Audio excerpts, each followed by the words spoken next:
La sangre llama, the blood calls. Yeah. So I just got that. Finished last year, which took me 7 years to write. Yeah. And one of the main reasons why it took me so long is because it's about my ancestry. Not just about my ancestry, but one's search for their ancestral purpose, and breaking chains as well, and breaking cycles, and wanting to create a better life, not only for yourself but those to come, and the responsibility that takes. So yeah, I have a few poems for you. Any artists here in the room? All right, can we give a round of applause for the artists? Our artists are our messengers, and the ones that keep us grounded. So yeah, I believe every poet is a prophet, and every word is a prayer. And what are we praying for? This poem is called Independent Artist. Many want to paint without meeting the shadow. Many want to dance without having wrung out a shirt full of sweat. Many want to fly without knowing the gravity of their thoughts. Polishing the mind so it doesn't infect the body. We are artists. We make it look so easy. It is our nature to serve, even though we've been told that we're not made for this. Being a poet in Latin America is a responsibility. Your words have weight when bullets travel faster than dreams. Being a poet is sharpening your dialect to open up dialogue and to land the fury in the moment. I know how frustrating it feels when I sleep on my dreams. How many times have I had to ignite the fire again? Eyes heavy of yesterday's rehearsal, the 10 pages I wrote and only used 10 phrases, to have 6 jobs, 2 of which they pay you for and the rest you invest in, the ember about to surrender. How many rejections, how many reflections, how many falls, lies, scams, turned downs, who counts, proposals that insult the soul, the envy of colleagues, the industry that your truth ignores. How many versions of you have died to be where you are now? Truth. Faith is the only reason for the irrational. It's the star you look at every night to understand why you don't choose another path, your destiny a magnet. In a world where we were not taught how to survive without damaging, to be a giant without trampling is a spiritual challenge. To create with people who challenge you is a privilege. To have a microphone with lights and the fragrance of adrenaline is a luxury. To be an international artist is a privilege. A privilege that some earn, others already had reserved, and others, no matter how talented, might never see, and that's reality. It is a right to feel your heart on the left. It is a right to feel alive, but it is a privilege to wake up in the morning. If tomorrow we're together in the same room, I hope you don't take it for granted. I want you to know that you can shine without overshadowing anyone. That when you are sad, it shows in your brush, even if you paint your happiest work. That leaving spaces where the soul no longer flows is the most precious way to get to know you. That there are doors that no matter how much you want to open them, if they're not for you, they will not open. But doors that no matter how much others try to close for you, if they are for you, no one can shut them. There is something called purpose. It cannot be purchased or refused. Purpose awaits you. It is never too late to get started or to start again. Art, weapon that preserves memory, destroys violence, offers evidence of a full life. Art awakens passions. We meet patience like a whole galaxy. Humility, a solar system. Discipline, an entire planet. Imagination, like this search for this quantum physics that affects us. Creating is praying. If tomorrow you call me to recite a poem at your event, don't tell me there is not enough.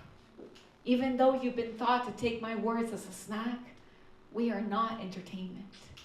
Art is the food to heal within.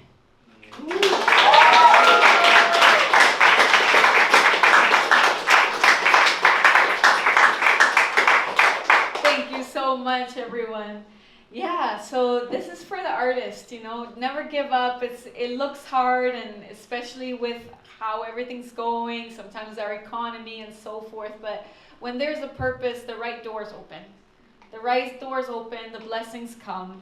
And also follow your heart. You know, if you also need to go and get that job, do it. It doesn't make you less of an artist either. And those are lessons that I've also learned. And it is a journey. It is a journey. I don't see art as just a career. I see it as a life purpose. This is a poem for the warriors.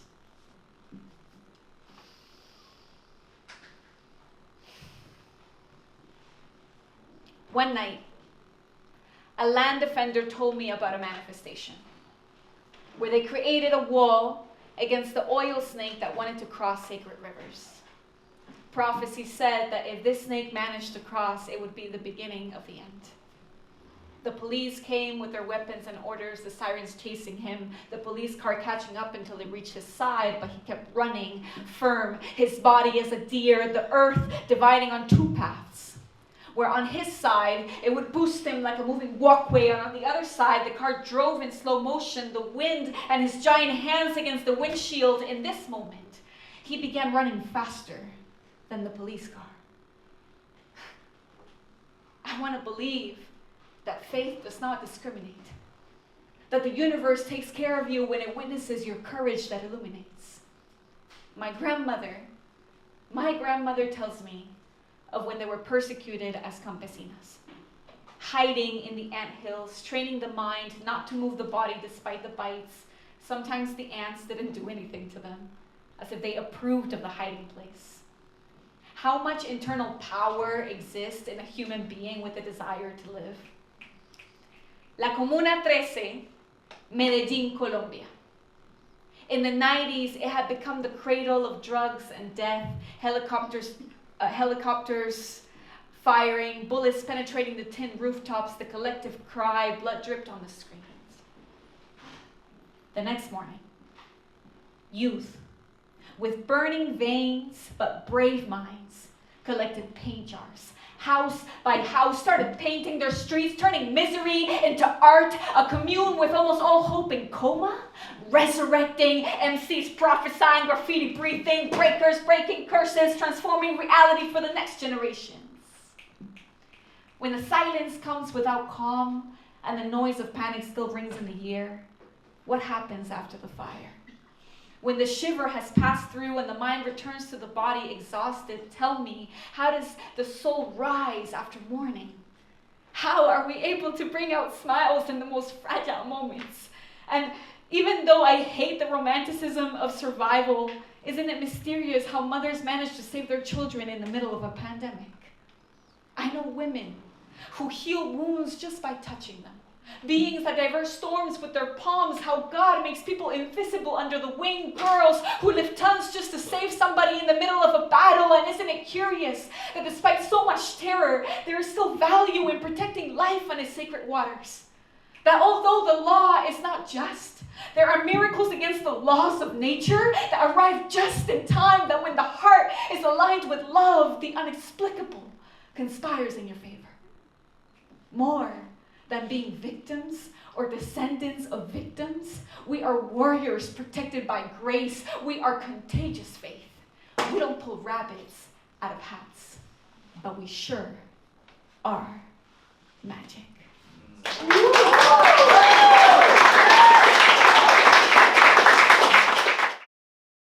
Recognized? My auntie and my grandma squeezed their eyes and their faces trying to recognize immortalized characters. My grandma's album is full of women. It has been our women that have stuck their neck out for this family. Determination in their eyes.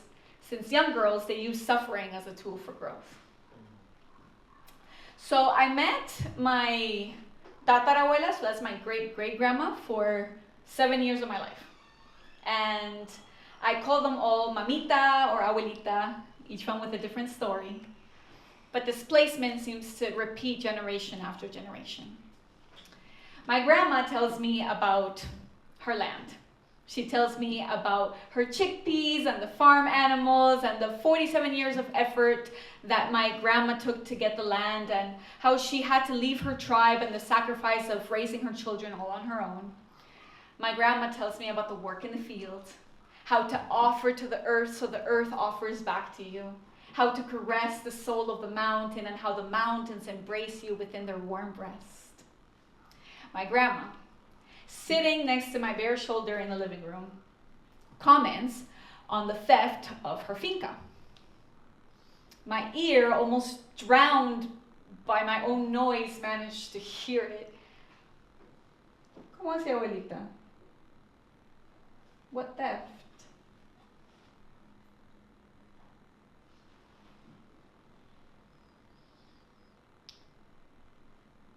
The rifle in front of her eye, pointing at her brother that acted like a shield.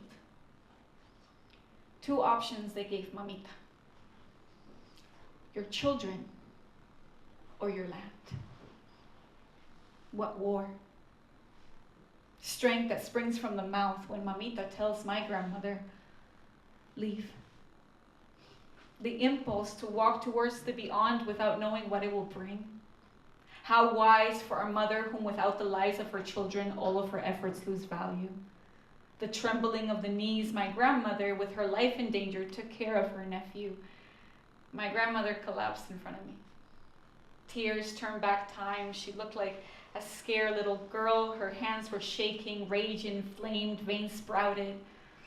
The pain of a grandmother is the deepest wound of your childhood. You feel like an adult hugging her, aging backwards, moments that impact the movement of where we are and how far we've come. The courage to continue, to surrender, to fight. Life is worth more. Life is worth more. Life is worth more. This was not a farm that was given to her that she inherited. My great-great-grandmother, also displaced by violences, worked hard to provide a home for her descendants. And I share this poem as if it was any day when the conversation took place, but it's not like that. It has been years of listening, years of opening that album, years of patience. My grandmother tells me that when she's alone, she asks God for justice. Observing the 4 generations that have passed, I asked my grandmother, what does justice mean to you? Una vida por otra, a death sentence, one life for another. I don't know how God does justice, and I don't know how karma works really, but I don't care anymore for those who must pay. I learned to forgive without forgetting. My best revenge is to heal. I take my grandmother's hand and I tell her, look at me. Touch me. I am alive thanks to every woman before me. And isn't this enough justice for you? Look at how your daughter comes to take care of you and your granddaughter comes to visit you. Look at how all the planets aligned so that we could be here sharing one more day together. Look at us. And aren't we a son of justice?